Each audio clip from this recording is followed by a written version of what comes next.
so privileged to be playing host to our one and only Julie Coker. Does that name ring a bell? If it doesn't ring a bell, you better get the bell ringing now because she's here and we are so honored to have her on Saturday night.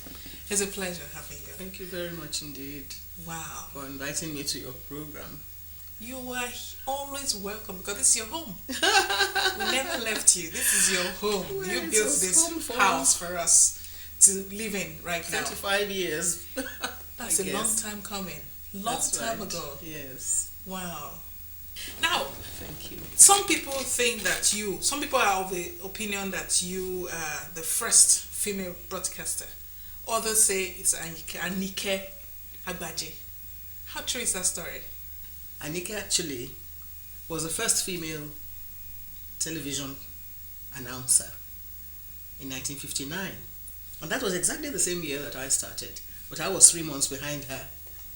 And because she was so brilliant, she was promoted, away from front of camera, performance. And so people tend to forget.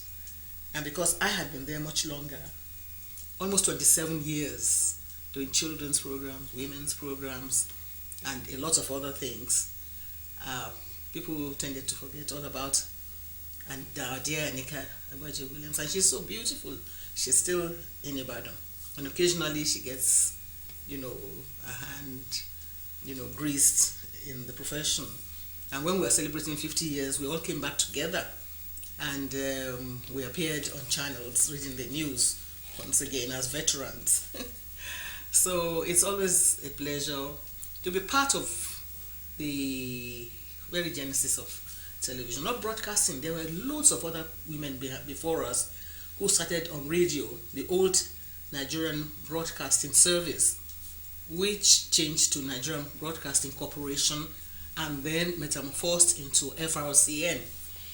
It's long winding. A very, very long Yes, there's Tomo Adedoyin, Eno Iruku, she was Eno Etuk then, Ainoa Solo, and a host of other women.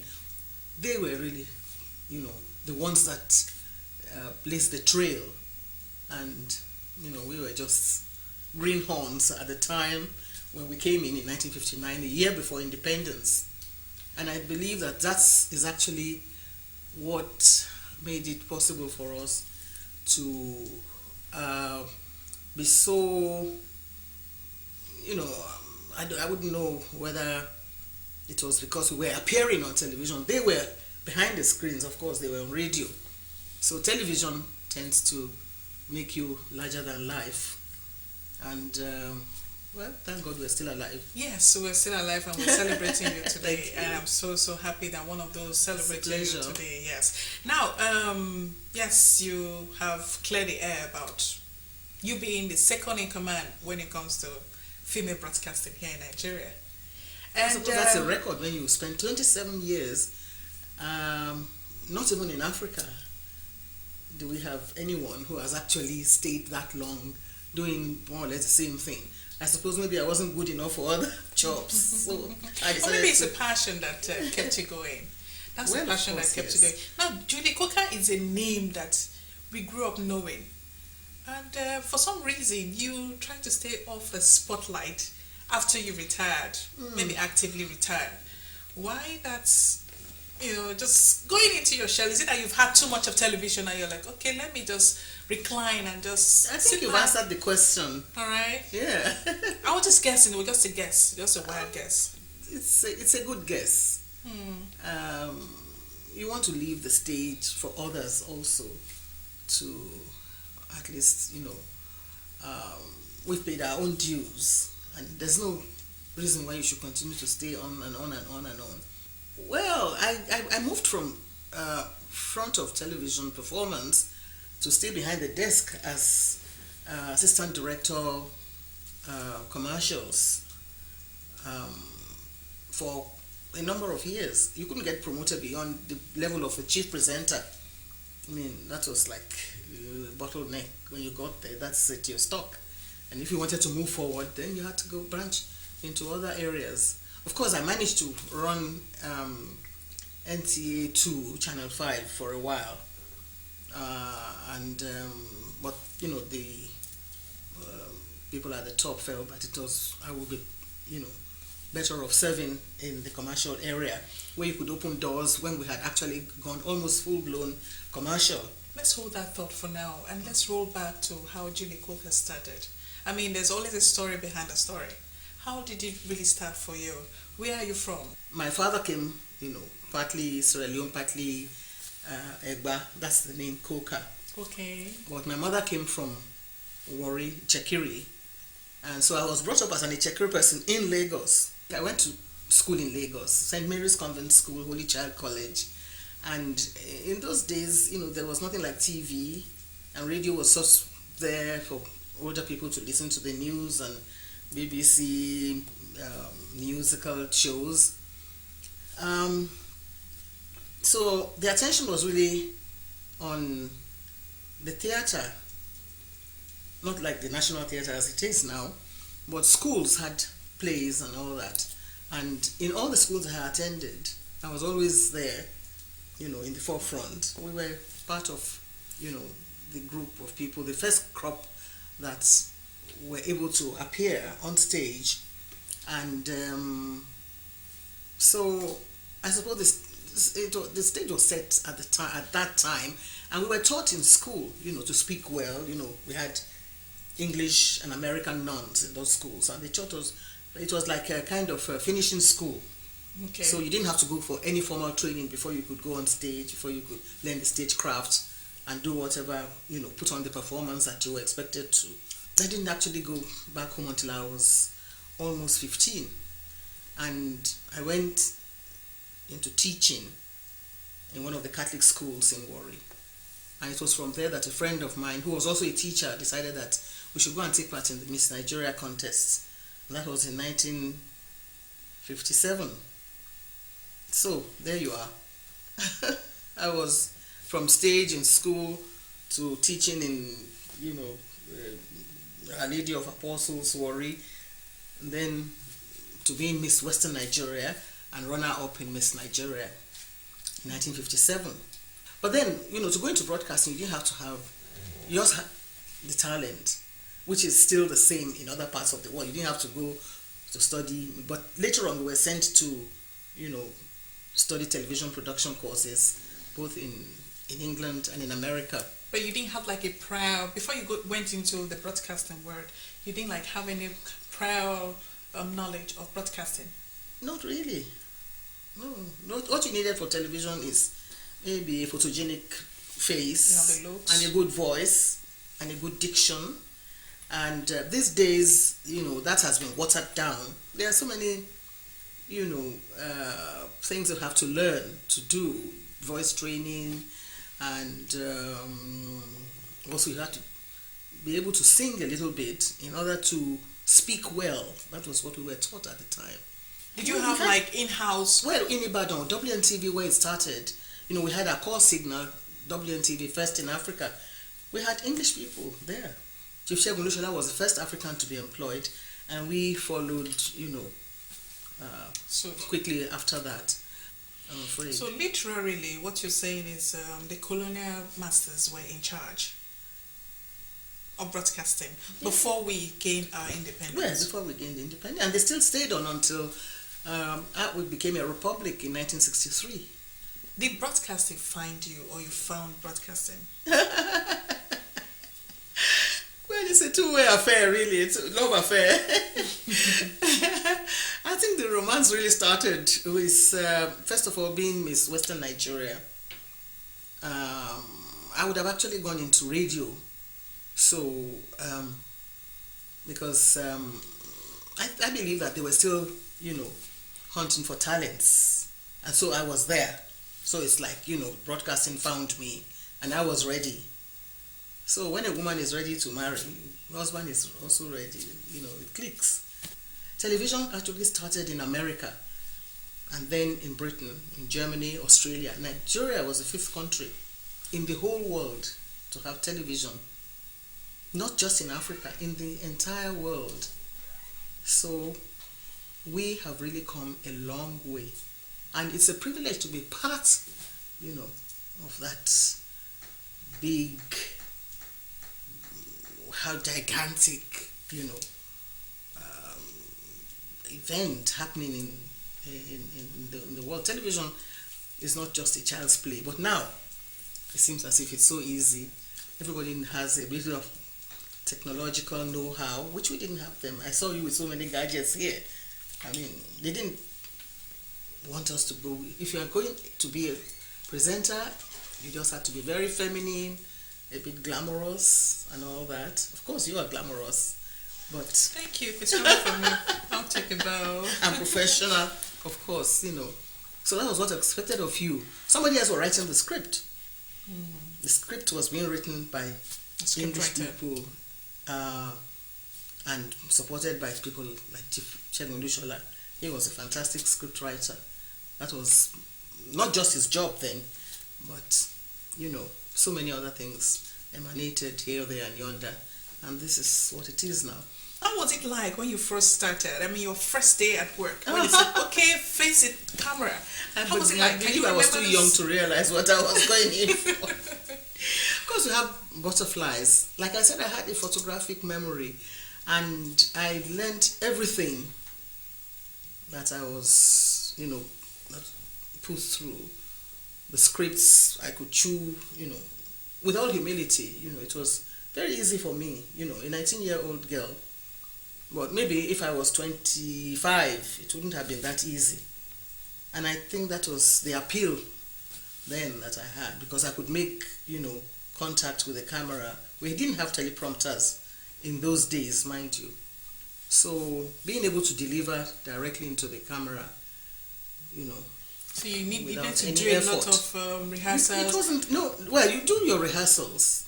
Because, you found people like us going around the station, looking at the script, and people in Agodi area used to come and look at them and say, those people, they are going mad, or they are like a little asylum. Because, in order to learn your parts or your scripts, you had to sort of, to commit it to memory, you have to read out first so that, you could hear the sound of your own voice as well. So, like I said, it wasn't that difficult for me. It was like, I was born to work as a television presenter, and it's God's own doing, can be like a marvel in our eyes, but there you are. If you hadn't won the Miss Western Nigerian Beauty Contest, you think you would have been in television? Perhaps I would still be teaching. And teachers are stars in their own way too. I taught in TV school in Jos, whenever the occasion presented itself, I was always available. And also, I made sure that those who came after me, Patrick Oke, the late Yinka Craig, all the ladies, all the fabulous ones you've heard about, and so on, and Dalna Dibako, when after he had designed Morning Ride, people were scouting around looking for a presenter. And I asked him, I said, if you could design such a wonderful program, why don't you try to present it yourself? I'll give you an audition. It only takes 30 seconds. And he laughed and said, oh gosh, nobody has ever given him that opportunity. He's not even going to try it. I said, well, you are going to try it this time. Otherwise, that program won't see the light of day. So, you pick up the gauntlet, and there we were in the studio. We did a trial run. And that's how he was made. Can you beat that? Wow, that's a very awesome story. Now, so your first assignment, can you remember your first assignment when you came on board? Just the station identification. You have to stay on and do the links. First of all, you have to do the opening announcement to sell the station, tell them all the programs that you had. We didn't have the clips, so you had to paint the picture for viewers at home. And of course, they had no other channel to watch, so they were glued to WNTV. And there were a couple of us there, a few of us, not just a couple. Victor Adeni, myself, Nelson Ipaye was doing the news, Elsie Thomason Kune, who later married Chief Olushola, they came in much later. And Ted Mukuru was on radio. I remember that his wife and I were very close. We both taught in school in Warri. And when he came on holidays, I thought he would make a good television personality, and that's how I dragged him into it. He very reluctantly accepted to do it, and he stayed on the job and became the first village headmaster when Chief Olushola was doing the casting for the first edition of Village Headmaster. Very exciting time we had in those days in Ibadan, of course. I joined Lagos much later, in 1963, because the Nigerian Television Service, which is where we are now, the original name of the station was NTS, came, I think, either 62 or 63. We had started in Ibadan in 59, so we felt that, we had blazed the trail. We were right ahead of everybody else. And so it was. Ibadan had so many other things, that it led the entire nation in television, UCH, the university, and so many other things. Okay, apart from the children's program you presented and the women's program, were there other things that you were yes. into? I was doing like what you're doing now. Well, but of course we wouldn't be sitting down doing that. We were doing Saturday Square, the Bar Beach show, which I did with Mike and Ahuru. We got married later, but we were both hosting the program, and it was a big, lavish, variety show for Saturday. We were doing Lagos Scope as well, which was a magazine program. Mike and I, paired up on so many programs, as well as Kehinde Adeosun and Rosemary Anyeze, who was Miss Independence. So television has had so many wonderful people, running through. I wish we could all sit down together and talk about good old. Honestly, well, we still do when we all meet. I wish I could just bring all of you here and just make this place larger than life. It would be so good. It's not fair singling out one person and say, "Oh, you were the first," or "You were." But there's so many other people who have, paid their own dues, who have made their own contributions in various ways. Like, of course, the beautiful lady Anike Agbaje Williams. She's still waxing very strong, and we're still alive and kicking. Yeah, you're still kicking very hard, obviously. So now, what would you say would be your most memorable moment in broadcasting? I think the first day I read the news. Women were not really allowed to read the news, and I was head of presentation. And somebody didn't show up at the right time, or he had shown up, he had had his rehearsals and suddenly disappeared. So I thought, well, I don't know what could have happened. I hope it's not an accident, but for whatever it was worth, I felt that I wouldn't let the cameraman read the news or the or the news editor. So I went on, and there it was. I decided that it was something that had to be done to save the day, and whatever happens, the show must go on. And thereafter, women were scheduled. I was the first to, take the challenge, and so many other people came on board after that. That was even before the days of network news. We were still doing the local news. Occasionally, people in other parts of Nigeria would see us, and some of the events I enjoyed doing were the first of all, the Independence Day parade, which I did for 15 years. Wow. And I always, led the team. Other people joined me. And for whatever reason, it was decided that, I should saddled with that responsibility. So I knew practically every soldier that was mounting parades or commanding parades and doing all sorts of things. Those were very exciting days. Very interesting. And were there moments? Can you remember any moment where you said, "Oh gosh, I've had it. I just want to leave this place and just forget about broadcasting"? What moment would that be? Meager resources, it didn't pay much, but I just loved every moment of it. So it was like like my baby, something that I didn't want to part with. But of course, I didn't mind, moving on to other areas and doing other things. Training aspect of it also, was very exciting. And I veered into singing, of course. My mother was a singer, and I wanted her to record some, songs for posterity. And when we got to EMI was still here. They decided that, oh, okay, we'll let you do it, and mommy will just give you the backup, singer. And that's how I recorded 1 or 2 of my albums, and those were quite interesting as well. The time you started the music phase of your life, had you left NTA? No, then? I was here. You were still in NTA when you were recording, so yes. NTA allowed you to do music. Of course, it's part of the culture of promoting our culture. So it wasn't like I went out, big time, like all the big stars are doing nowadays. But at the theater, if I was hosting a program, of course, we were always there at the theater. Atalade and myself and a few others, Bodialalade, presenting programs either for television or for other organizations or whatever.